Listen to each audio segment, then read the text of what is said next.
नमस्कार।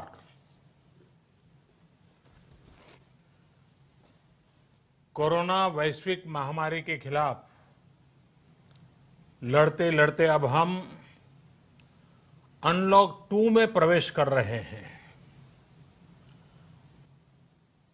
और हम उस मौसम में भी प्रवेश कर रहे हैं जहां सर्दी, जुकाम, खांसी, बुखार ये सारे न जाने क्या क्या होता है, ये मामले बढ़ जाते हैं।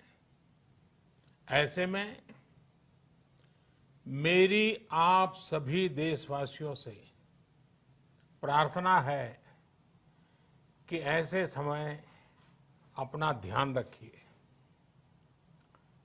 साथियों, ये बात सही है कि अगर कोरोना से होने वाली मृत्यु दर को देखें तो दुनिया के अनेक देशों की तुलना में भारत संभली हुई स्थिति में है। समय पर किए गए लॉकडाउन और अन्य फैसलों ने भारत में लाखों लोगों का जीवन बचाया है, लेकिन हम ये भी देख रहे हैं कि जब से देश में अनलॉक 1 हुआ है, व्यक्तिगत और सामाजिक व्यवहार में लापरवाही जरा बढ़ती ही चली जा रही है। पहले हम मास्क को लेकर, 2 गज की दूरी को लेकर 20 सेकंड तक दिन में कई बार हाथ धोने को लेकर बहुत सतर्क थे, लेकिन आज जब हमें ज्यादा सतर्कता की जरूरत है तो लापरवाही बढ़ना बहुत ही चिंता का कारण है। साथियों, लॉकडाउन के दौरान बहुत गंभीरता से नियमों का पालन किया गया था। अब सरकारों को, स्थानीय निकाय की संस्थाओं को, देश के नागरिकों को फिर से उसी तरह की सतर्कता दिखाने की जरूरत है।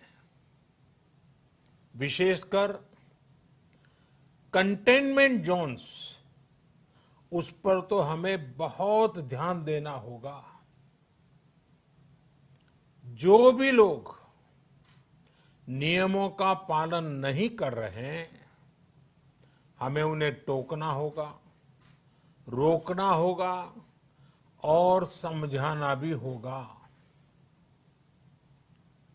अभी आपने खबरों में देखा होगा, एक देश के प्रधानमंत्री पर 13,000 रुपये का जुर्माना इसलिए लग गया क्योंकि वो सार्वजनिक स्थल पर मास्क पहने बिना गए थे। भारत में भी स्थानीय प्रशासन को इसी चुस्ती से काम करना चाहिए। ये 130 करोड़ देशवासियों के जीवन की रक्षा करने का अभियान है। भारत में गांव का प्रधान हो या देश का प्रधानमंत्री, कोई भी नियमों से ऊपर नहीं है। साथियों, लॉकडाउन के दौरान देश की सर्वोच्च प्राथमिकता रही ऐसी स्थिति न आए कि किसी गरीब के घर में चूल्हा न जले। केंद्र सरकार हो, राज्य सरकारें हो, सिविल सोसाइटी के लोग हों, सभी ने पूरा प्रयास किया कि इतने बड़े देश में हमारा कोई गरीब भाई बहन भूखा न सोए। देश हो या व्यक्ति, समय पर फैसले लेने से, संवेदनशीलता से फैसले लेने से किसी भी संकट का मुकाबला करने की शक्ति अनेक गुना बढ़ जाती है। इसलिए लॉकडाउन होते ही सरकार प्रधानमंत्री गरीब कल्याण योजना लेकर आई। इस योजना के तहत गरीबों के लिए 2.25 लाख करोड़ रुपए का पैकेज दिया गया। साथियों, बीते 3 महीनों में 20 करोड़ गरीब परिवारों के जनधन खातों में सीधे 31,000 करोड़ रुपया जमा करवाए गए हैं। इस दौरान 9 करोड़ से अधिक किसानों के बैंक खातों में 18,000 करोड़ रुपए जमा हुए हैं।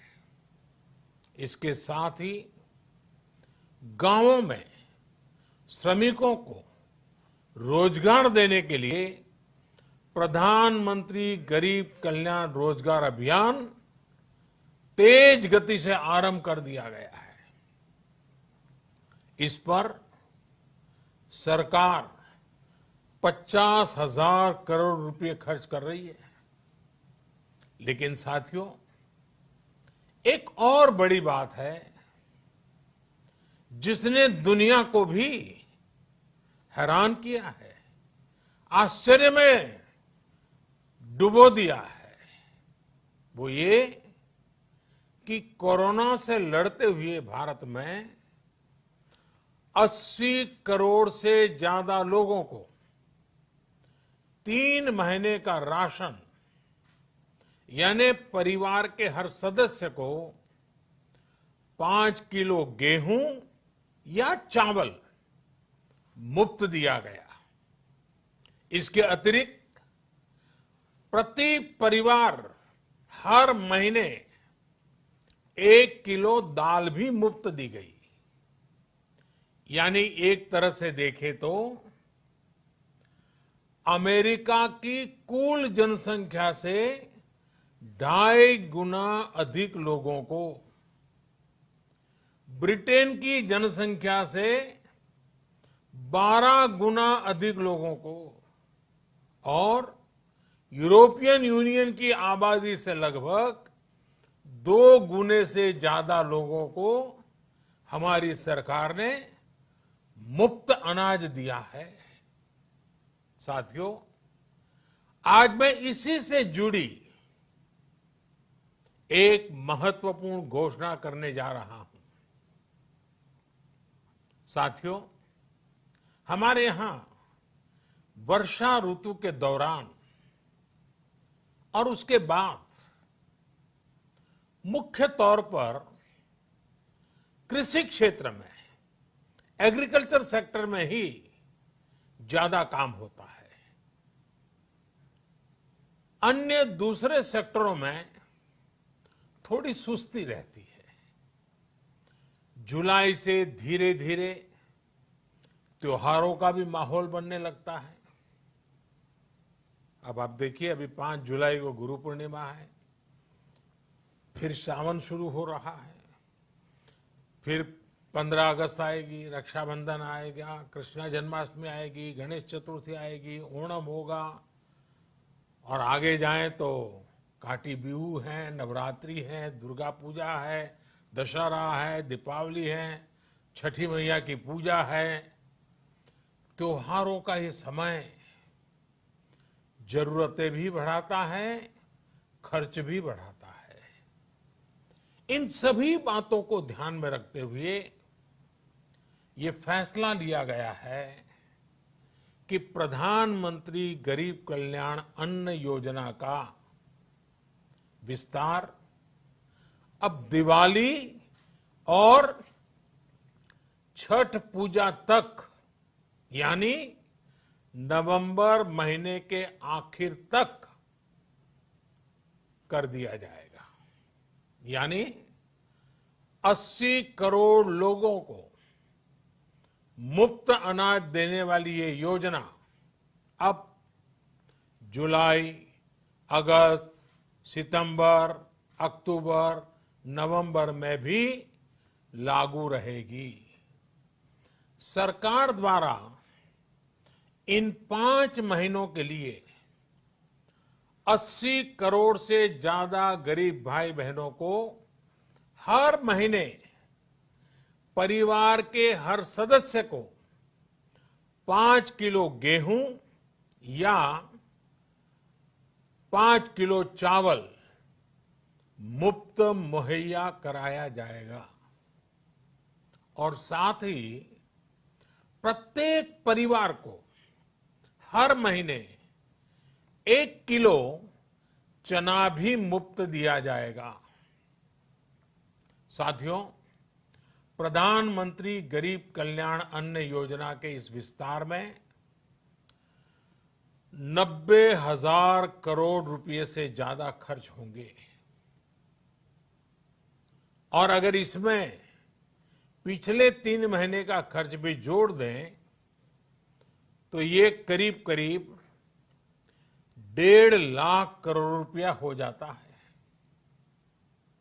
अब पूरे भारत के लिए हमने एक सपना देखा है। कई राज्यों ने तो बहुत अच्छा काम भी किया है। बाकी राज्यों पर भी हम आग्रह कर रहे हैं कि इसको काम को आगे बढ़ाएं। और काम क्या है? अब पूरे भारत के लिए एक राशन कार्ड की व्यवस्था भी हो रही है। यानी एक राष्ट्र एक ration card, one nation one ration card. इसका सबसे बड़ा लाभ उन गरीब साथियों को मिलेगा जो रोजगार या दूसरी आवश्यकताओं के लिए अपना गांव छोड़ करके कहीं और जाते हैं, किसी और राज्य में जाते हैं। साथियों, आज गरीब को, जरूरतमंद को सरकार अगर मुफ्त अनाज दे पा रही है तो इसका श्रेय प्रमुख रूप से 2 वर्गों को जाता है। पहला, हमारे देश के मेहनती किसान, हमारे अन्नदाता। और दूसरा, हमारे देश के ईमानदार टैक्स पेयर। आपका परिश्रम, आपका समर्पण ही जिसकी वजह से देश ये मदद कर पा रहा है। आपने देश का अन्न भंडार भरा है, इसलिए आज गरीब का, श्रमिक का चूल्हा जल रहा है। आपने ईमानदारी से टैक्स भरा है, अपना दायित्व निभाया है, इसलिए आज देश का गरीब इतने बड़े संकट से मुकाबला कर पा रहा है। मैं आज हर गरीब के साथ ही देश के हर किसान, हर टैक्स पेयर का हृदय से बहुत बहुत अभिनंदन करता हूं, उन्हें नमन करता हूं। साथियों, आने वाले समय में हम अपने प्रयासों को और तेज करेंगे। हम गरीब, पीड़ित, शोषित, वंचित हर किसी को सशक्त करने के लिए निरंतर काम करेंगे। हम सारी एहतियात बरतते हुए इकोनॉमिक एक्टिविटीज को और आगे बढ़ाएंगे। हम आत्मनिर्भर भारत के लिए दिन रात एक करेंगे। हम सब लोकल के लिए वोकल होंगे। इसी संकल्प के साथ हम 130 करोड़ देशवासियों को मिलजुल करके संकल्प के साथ काम भी करना है, आगे भी बढ़ना है। फिर से एक बार मैं आप सबसे प्रार्थना करता हूं, आपके लिए भी प्रार्थना करता हूं, आपसे आग्रह भी करता हूं, आप सभी स्वस्थ रहिए, 2 गज की दूरी का पालन करते रहिए, गमछा, फेस कवर, मास्क ये हमेशा उपयोग कीजिए। कोई लापरवाही मत बरतिए। इसी आग्रह, इसी कामना के साथ मैं आप सभी को बहुत बहुत शुभकामनाएं देता हूं। धन्यवाद।